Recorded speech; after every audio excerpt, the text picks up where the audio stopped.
in the entire world, in all countries, there are two intelligence agencies in each country. So the government separates them largely into a domestic intelligence agency and a foreign intelligence agency. So most countries around the world, when you look at them, most of them will have these two different intelligence agencies. So among these two intelligence agencies, there are constant internal fighting that the public do not see, that civilians do not see, because intelligence work naturally creates rivalry with one another. So the two of them may be working for the same government and they are on the same side, but there is a lot of infighting and internal wars. Now the reason for this is actually very simple. It is the same old reason that institute fight and compete against each other for. So it is money, power, and influence. So one intelligence agency will compete with the other intelligence agency for a greater budget from the government or greater operational control in the intelligence task or the intelligence mission from the government. So the two core reasons as to why they compete is over budgeting and influence, operational control.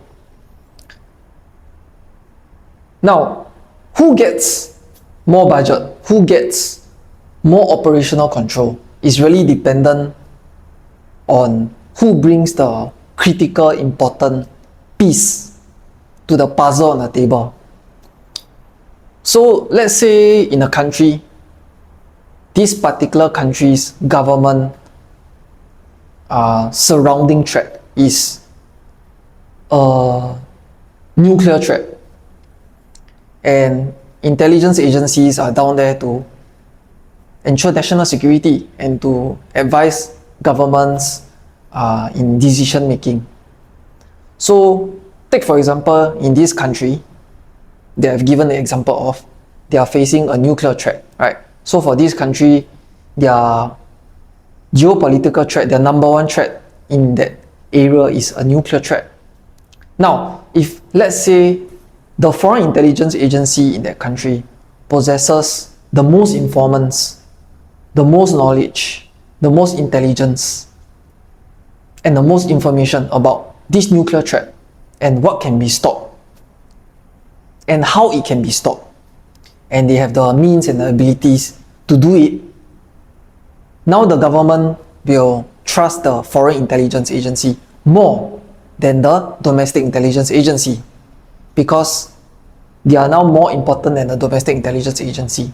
So naturally, the government will give them more budget, which means more money, and also more influence and operational control. Now, operational control, that means that the foreign intelligence agency will basically be more powerful than the domestic intelligence agency and might even overlap and take over most of its duties as well. So competition between high achievers will definitely bring friction. So if cases like this happen, the leaders in domestic intelligence agency will be unhappy, and that's when infighting and internal war starts. So it is actually a very common thing in the world among different intelligence agencies in different countries. Now, let's say I give another example. In another country, their number one geopolitical threat is not nuclear, but is Islamic terrorism, right? And the foreign intelligence agency of this nation has the most informants, the most information, the most intelligence, and the greatest ability to own this threat, to conquer this threat, to control and even destroy this threat. Now, the government and the decision makers are aware of that, and they know that, hey, the foreign intelligence agency is more useful to us than the domestic intelligence agency. Okay, so they would give the budget, the money, the power, the influence, and the operational control to the foreign intelligence agency. Now, in a third example, let's say in another country, the number one threat is criminal organizations. Okay, that is the number one geopolitical threat. Criminal organizations. And the domestic intelligence agency has the most information, the most informants, the most intelligence, and they are the most well poised and in the best position to own this threat, control the threat, and even eliminate the threat, or employ mitigation measures to keep the threat in place. So now the government of that country, in the third example, will give more budget and more operational control to this domestic intelligence agency over the foreign intelligence agency, right? So in country A and country B, the foreign intelligence agency has more power than the domestic intelligence agency. But in country C, the domestic intelligence agency has more power than the foreign intelligence agency, right? So largely speaking, it's really up to who owns the threat, who can control the threat of that nation, right? In which the area it is in and the geopolitics is in, the threats that it faces, who can control that number one threat in the area. Because take for example, in the western part of the world, they are dealing with nuclear threats, wars, and Islamic terrorism. And then when you look at the eastern part of the world, they are dealing more with they are not dealing with wars like in the West or in Europe. They are not dealing with large direct nuclear threat. They are dealing more with in some countries in the East, they are dealing with maritime threats, Islamic terrorism threats, and different threats like that. So different countries in the world actually have different immediate geopolitical threat, right? So the intelligence agencies know this, and they would start institutional competition as to who can get more money and more budget to own the threat. So institutional competition actually produce rivalry that would also create problems such as not sharing information with one another. So domestic intelligence agencies and foreign intelligence agencies, when they are competing with one another, they can actually avoid sharing information with one another, right? So this actually can be a problem as well, because if let's say intelligence agencies are mission focused only, there is no institutional competition, there is no rivalry, and they are just purely focused on the mission, they would share information with each other, right? Because it's easier to own the threat, it's easier to destroy the threat. Everybody working together and to protect the civilians and the citizens. But because there is institutional competition, there is rivalries, right, in intergovernment, interagency rivalries, in government departments. So every agency don't want to share information with the other agency because they themselves want to be the agency that stops the threat. So take for example, in one scenario, the domestic intelligence agency already has information that a terrorist attack is going to occur on its soil, and then it knows that their own foreign intelligence agency is in the best position to stop that terrorist attack from happening.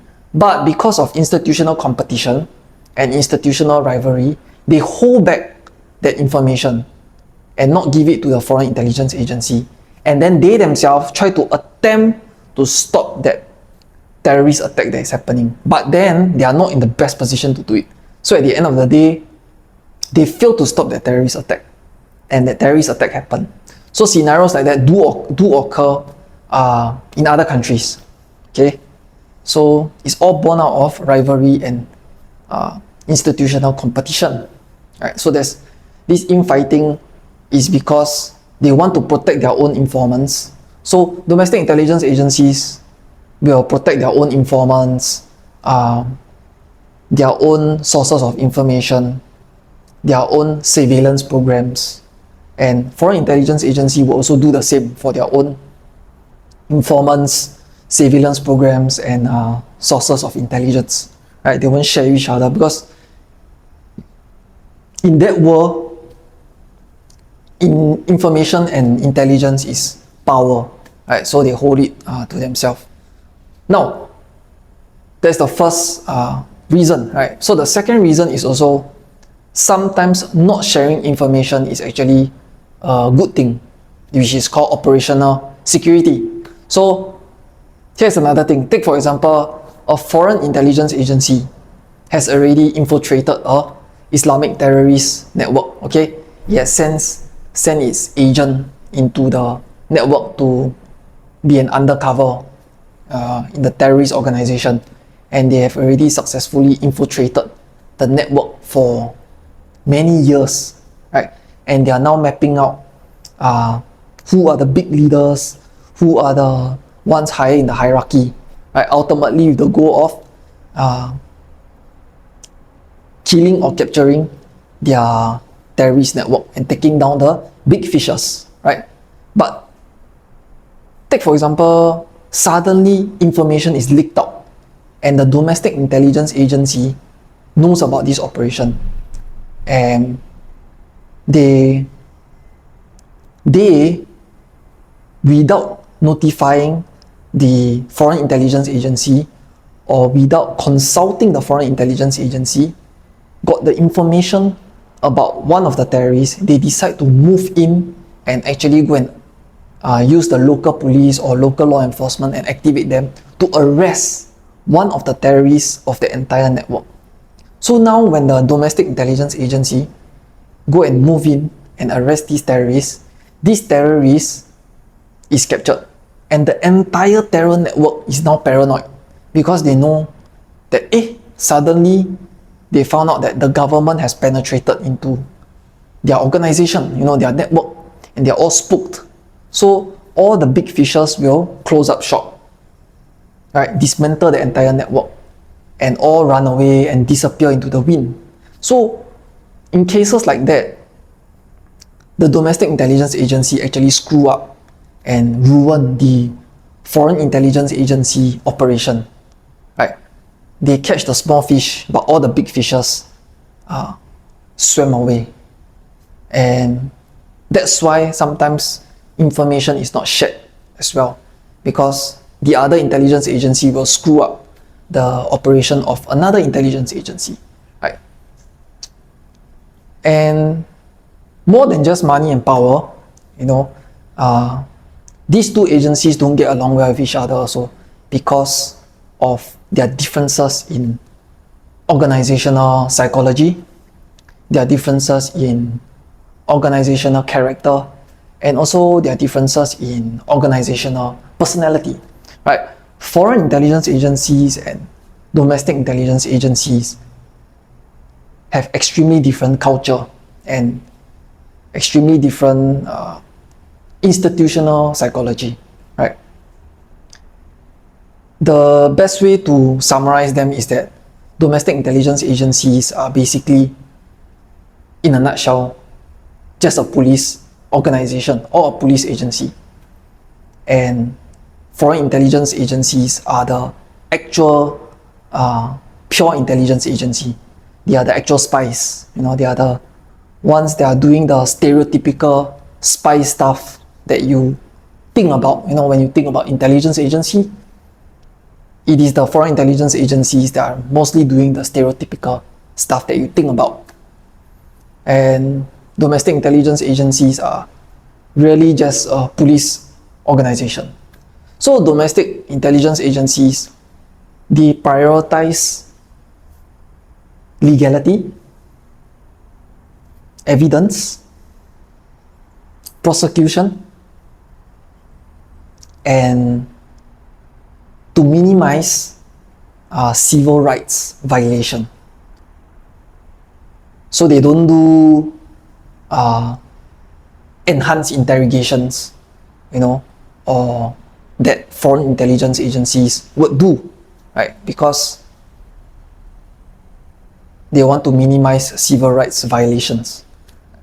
And then domestic intelligence agencies, character and personality, most of their employees are like that. They are more focused on being legalistic and being bureaucratic, and really focus on prosecution, and basically they are just like, if you find it hard to understand, just understand that domestic intelligence agencies employees are basically exactly the same as police officers. Their character, their personality, and the way that they do things as well. They are just focused on courts, the laws, evidence, chain of custody, and all that stuff. Whereas in contrast, foreign intelligence agencies are focused on covert access, covert strategy, geopolitics, right? And clandestine actions, and information gathering. So foreign intelligence agencies employees are basically very secretive, and they are also very clandestine. Basically, foreign intelligence agencies are the James Bond type. I think that's the easiest way for younger audience to understand. Right? And they are basically spies. Foreign intelligence agency employees have the character and the personality of spies, right? Not policemen. But domestic intelligence agency employees have the character of policemen, and they are not spies, if you summarize them in a nutshell, right? So these two differences between these two organizations cause them to clash, because they have different philosophies when they approach to, let's say they have the same target, right? Maybe a terrorist, and they are both chasing these terrorists, and the government give them the freedom to chase this target, and tell them, I give you the freedom, and whoever gets the terrorist, I will reward you all, right? And you all can use whatever methods that your organization usually does and usually use, right? So these two philosophies when they are going after the same target, will tend to clash. They will not tend to gel easily, and there will be a lot of friction involved, because it is one policeman going after a target while a spy is going after a target. It is not two policemen going after a target or two spies going after the target. So when domestic intelligence agency and foreign intelligence agency are going after the same target, it's two different people going after the same target. So you must understand that a policeman's morality and a spy's morality is extremely different, right? So they will tend to disagree on a lot of things. So that is why, even though they work for the same side and for the same government, their approach to handling threats and national security is very, very different. Yeah. But one thing I want to highlight is that foreign intelligence agencies are naturally, in most countries, higher in the hierarchy of national security. They are trusted because they are trusted with bigger stuff, big picture stuff, and also their concern is about the position of the country that they are serving. What is the position of their country in the global arena and in international politics? So they deal with the biggest picture. Now, when it comes to the ultimate goal of each intelligence agency, for the domestic intelligence agency, its ultimate goal is basically to arrest the bad guy and bring him to the public court of law and see that prosecution happens. But that is not the ultimate goal of a foreign intelligence agency. A foreign intelligence agency ultimate goal is to infiltrate the network and to map out the entire network. So that's the difference between their ultimate goal. Now, when we look at their measures of success, they both have different measures of success as well. So for a domestic intelligence agency, its measure of success is to arrest the bad guy and stop the threat. But the foreign intelligence agency measure of success is not that. The foreign intelligence agency measure of success is to have a strategic placement of one of their guys inside a network that is forever secretive and that the enemy or the threat will never find out. So they are so focused on espionage and they are so focused on being secretive and covert and clandestine that to them the measure of success is to have an inside man that can never be found out as a agent, and that is constantly feeding information, and the foreign intelligence agency is basically always knowing what's going on inside. So to them that is their measure of success. So they are extremely different, these two organizations. And because one is a policeman and one is a spy, so naturally, these two intelligence agencies are constantly having infighting and internal wars that really the general public and civilians don't really see, right? And is not only for more budget, more influence and more power, but it's also fundamentally because these both institutes have different psychological makeup and different character and personality compared to each other. So naturally, they don't really get along. So in most operations, if they are working together, domestic intelligence agencies will call foreign intelligence agencies employees as very reckless, right? And then foreign intelligence agencies will call domestic intelligence agencies employees as short-sighted and non-strategical because they tend to act first without looking at the big picture or the bigger strategy, right? So if let's say something is going to happen, so instead of waiting, domestic intelligence agencies will just focus on the here and now and just act to stop the bad guy. But foreign intelligence agencies are always looking at the big picture, playing the bigger game, playing the long game.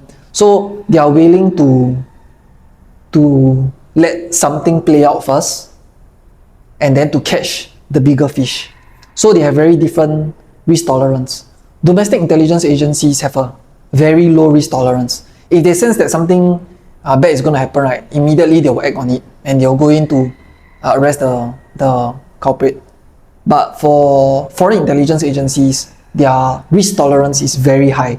They look at the bigger picture of things. They are strategical people. So if they understand that this bad guy could lead them to a bigger bad guy and they can just take down the entire network at once to ensure national security, they would wait and they would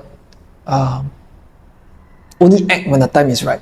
So this different risk tolerance, their measures of success, and their definition of the ultimate goal is what really makes them very different institutes and very different organizations, right? As you can see from what I've highlighted and shared with you, even you will know that now that you have watched this video, even you would know that they are very different organizations, right?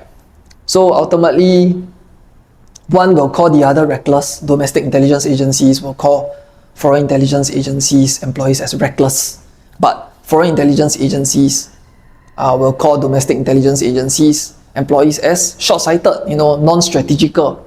Right? They don't see the big picture of things. They don't see the larger, bigger picture. Right? So these differences between both sides is what leads to a lot of infighting and internal wars between these two different institutes.